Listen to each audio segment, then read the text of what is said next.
name is Barbara Ficalora.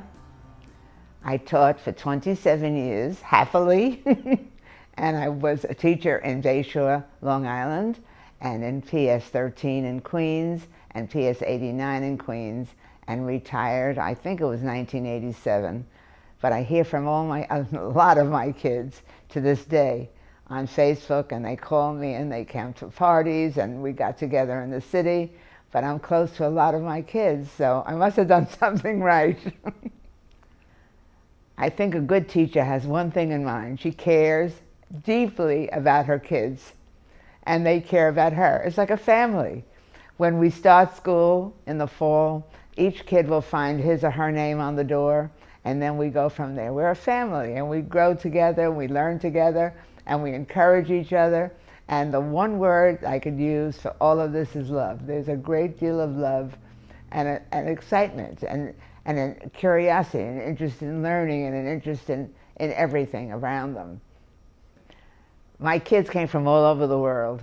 I had kids from China, from Ecuador, from Colombia, from Japan, everywhere. In fact, I can remember good stories about a lot of those kids. And what happened is, in order to make each kid feel worthy, we had a potluck dinner where each kid brought something from his country or her country, and we served it and invited the other teachers to come and eat.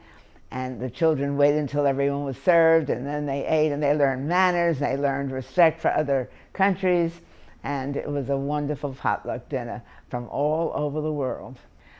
I had Andy in my 3rd grade, and he was a delicious kid, and he was just so curious about everything. I put some batteries and wires and light bulbs and the thing that holds the light bulb, the receptacle, on a table. And I said to Andy, see what you can do with this. Never said a word. He fiddled and faddled and messed around, and he got the light bulb to light. And his face lit up brighter than the light bulb. And of course, I was thrilled to see him invent a circuit. He said, Mrs. Ficalora, it's a circuit. I said, now you're going to teach to the kids in the class. So he became the science teacher, and from that point to this point, he's now a professor at MIT, quite prestigious and famous and humble and sweet, and comes to visit. And he's a delight in my life. I used to take my kids to Flushing Meadow Park, and we'd have a picnic. And for some reason, Mrs. Lowe, that's Andy's mom, couldn't come. So I rang her doorbell and I said, I could picture this happening today, ha ha. I said, Mrs. Lowe, can I take Andy? She said, of course. So I took him with me in my car. He sat on the blanket with my kids, my husband, my dog, and ate a picnic lunch with us. Andy was one of my real kids. And that's another Andy story.